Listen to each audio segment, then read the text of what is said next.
उपास्य देव के बल के सिवा और कोई बल स्वीकार न करे हृदय में, नहीं तो मलिन माया अंतःकरण को विपरीत दिशा में ले जाएगी।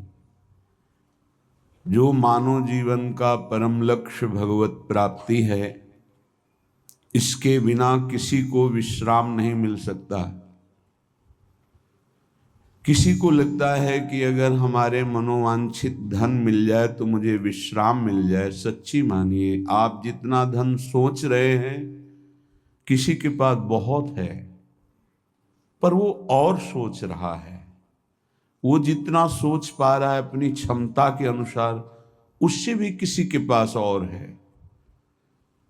कुबेर जी के पास त्रिभुवन का धन है, सब रिद्धियां सिद्धियां नवनिधियां, लेकिन वो भी भगवान की आराधना में तत्पर होकर ही विश्राम प्राप्त किए हैं। कोई धन से विश्राम प्राप्त करे ऐसा असंभव। दूसरा, शरीर बल, मैं बहुत बलवान हो जाऊं। ये शरीर एक सीमित पंचभूतों से बना हुआ है। असीम बल परमात्मा में है। जब तक हम परमात्मा बल का आश्रय नहीं लेते तो सीमित बल, मायाकृत बल, ये विकारों में ले जाएगा, निर्विकारता की तरफ नहीं। अभिमान, काम, क्रोध आदि की वृत्तियों में ये हमारे बल का नाश कर देगा। तो शरीर बल भी टिकाऊ नहीं। जिनका बड़ा नाम रहा, जो शरीर में बहुत बलवान रहे, यौवन अवस्था के उतार में उनको खड़े होना मुश्किल पड़ गया। उनकी दिनचर्या लघुशंका, शौच आदि करने में बहुत ही परेशानियां देखी गई। बहुत बड़े नामी पहलवान थे, जवानी थोड़ी उतरी तो हर जोड़ उनका ऐसा दर्द, उठने लायक नहीं रहे। शरीर बल भी एक सीमित समय के लिए है, इसके बाद नष्ट हो जाएगा, और वो भी एक सीमित बल है। शरीर बल के द्वारा काम को कोई परास्त कर दे, आज तक ऐसा नहीं हुआ। शरीर बल के द्वारा कोई क्रोध को, मोह को, मद को, मत्सर को नहीं, तो फिर बल किस काम का। धन बल भी और शरीर बल भी, यदि भगवद आश्रय नहीं है तो यह आपको विश्राम नहीं दे सकता, शांति नहीं प्रदान कर सकता। विश्वास मानिए। पद बल, कोई विशिष्ट पद, तो इससे कुछ समय के लिए आप गर्व कर सकते हैं, मैं अमुक पदाधिकारी हूं। कुछ समय बाद वो पद छूट जाएगा। जिस शरीर से तुम्हें पद मिला था वो भी छूट जाएगा। फिर आपके कर्मों की जो बही खाता है, वो जो खुलेगा, तो आपकी जो दुर्दशा होगी वो समझ नहीं पाएंगे।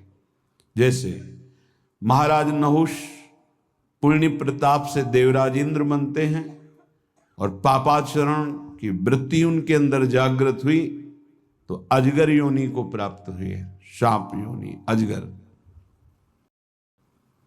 इसका मतलब कोई पद भी स्थायी नहीं है जो हमें विश्राम दे सके। परिवार, जब तक आपका कोई स्वार्थ, जब तक आपसे कोई लाभ, तभी तक आप उनको अपना मानते हैं, वो आपको मानते हैं। जिस दिन आपका स्वार्थ खत्म हो गया, देख लेना आप क्या आप सम्मान करते हैं अपने माता पिता का, या अपने उन प्रिय संबंधियों का, या आप उनके किसी काम लायक न रह जाएं तो आपको कितना प्यार करते हैं, आपको समझ में आ जाएगा। ये भी झूठा निकला। तपस्या, बहुत बड़ा तप एकत्रित किया हिरण्यकश्यप ने, रावण ने, कुंभकर्ण ने, लेकिन भगवान से इनका द्वेष रहा। पर ये तो भगवत पार्षद हैं, भगवान की इनको निश्चित प्राप्ति होनी है। शुंद उपशुंद नाम के बहुत बड़े बलवान तपस्वी हुए, तिलोत्तमा अप्सरा के आकर्षण में परस्पर दोनों मारे गए। किस काम की तपस्या? तप का फल होता है भगवान को प्रसन्न करके संसार को सुख पहुंचाना अपने तप के द्वारा, लेकिन भगवान से विरोध करके दूसरों को दुख पहुंचाना, ये तप भी बल नहीं हुआ। और आज तपस्या कौन कर सकता है? कोई बिरला है, बिरला ही कोई वास्तविक जिसे तप कहते हैं वो कर सकता है।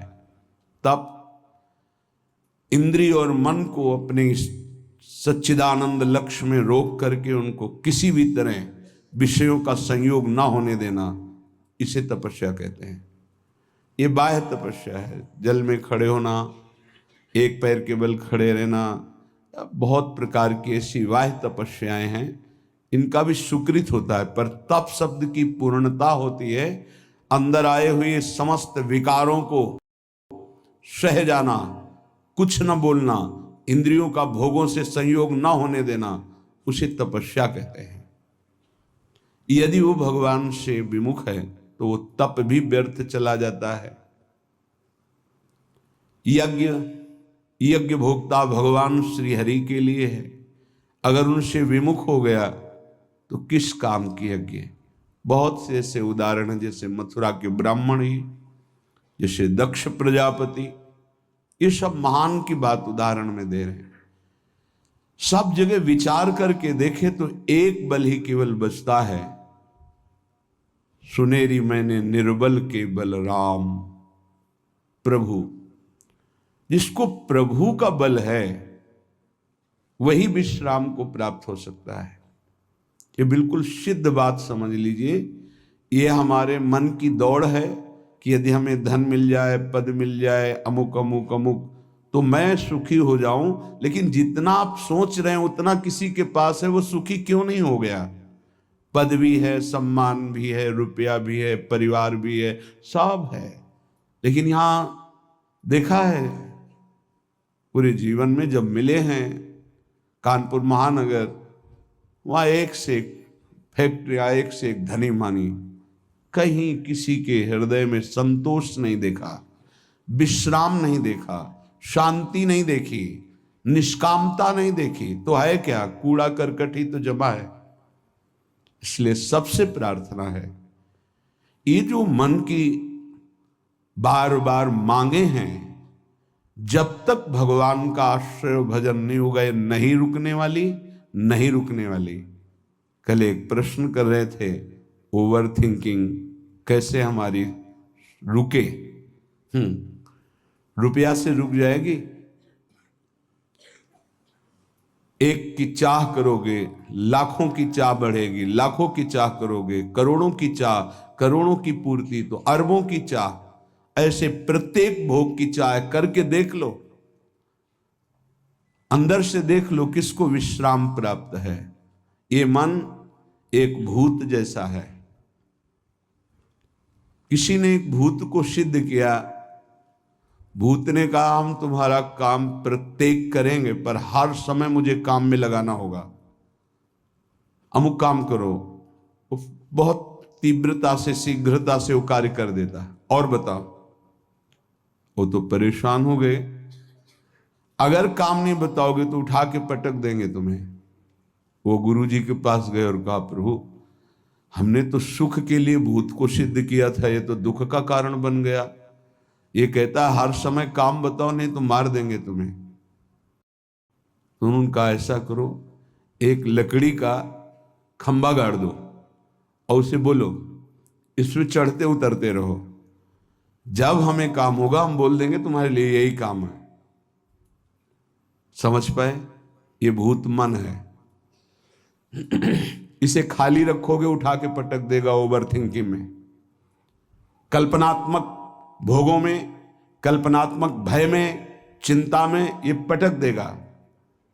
अगर इससे बचना है, इसकी पटकन से, तो जैसे गुरु ने बताया लकड़ी का खंभा गाड़ दो, ऐसे ही नाम का खंभा गाड़ दो।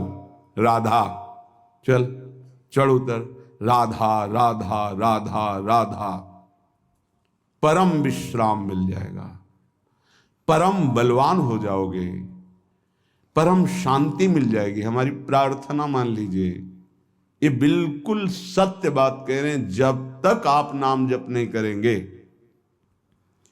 तो आप अपने मन को विश्राम नहीं दे पाएंगे। और आप सब कुछ कर रहे हैं मन के सुख के लिए, मन की शांति के लिए, पर जिस मार्ग में चल रहे हैं दुखालयम अशाश्वतम, कैसे आपको इस नाशवान भोगों में शांति मिल सकती है? नहीं। विश्वास कीजिए, बहुत प्रीति से कह रहा हूं, बहुत अनुभव की संतों की बात कह रहा हूं। यदि भगवान का आश्रय लेकर नाम जप नहीं किया तो तुम्हारा किया कराया सब मिट्टी है। परिणाम में तुम्हारे हाथ केवल शुभ अशुभ कर्म लगेंगे, पाप पुण्य, जिनके कारण हम नाना प्रकार की योनियों में जन्म मरण जैसे भयानक दुखों को भोगते चले आ रहे हैं। इसलिए भगवत चरणारविंद में परम सुख है, विश्राम है, शांति है, और वहीं हमें जाना है। भटक लो जितना भटकना है, लौट के तो यहीं आना है। ये भ्रम ऐसा बैठ गया है बड़े बड़ों के हृदय में कि धन से सुख है। बहुत विचित्रता माया की ये सबके दिमाग में बैठ गया है। कोई बिरला ऐसा है कि इसकी इस पकड़ से बाहर हो, नहीं तो सबके दिमाग में बैठा है। गृहस्थ हो, विरक्त हो, बूढ़ा हो, जवान हो, सबके दिमाग में माया ने बैठा दिया धन के द्वारा ही सुखी होगे। देख लो, ये वो माया की चाल है जो आपके समय को, आपके चिंतन को, आपके आश्रय को नष्ट करके आपकी दुर्गति करवाएगी। अभी आपको पता नहीं चल रहा। जैसे अंधा आदमी गहरे कुएं की तरफ गिरने जा रहा है, उसको दिखाई नहीं दे रहा, देखने वाला दौड़ करके उसे बचाना चाहता है, वो नहीं मानता, ऐसे दिखाई देता, गया गया गया। धन का इतना बड़ा प्रभाव, कोई बिरला ही ऐसा है जिसके दिमाग में ये न चल रहा हो कि मुझे धन चाहिए। बिल्कुल आप आनंद पूर्वक विचार कर लीजिए, वृंदावन की भूमि में बैठे हैं। अगर किसी के हृदय में आता है कि मुझे नहीं चाहिए, वो भगवद आश्रित होगा।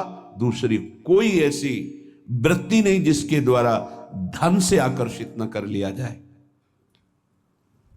प्रवचन करना, प्रभु का श्रृंगार करना, धार्मिक कार्य करना, ये सब बाहरी बात होगी।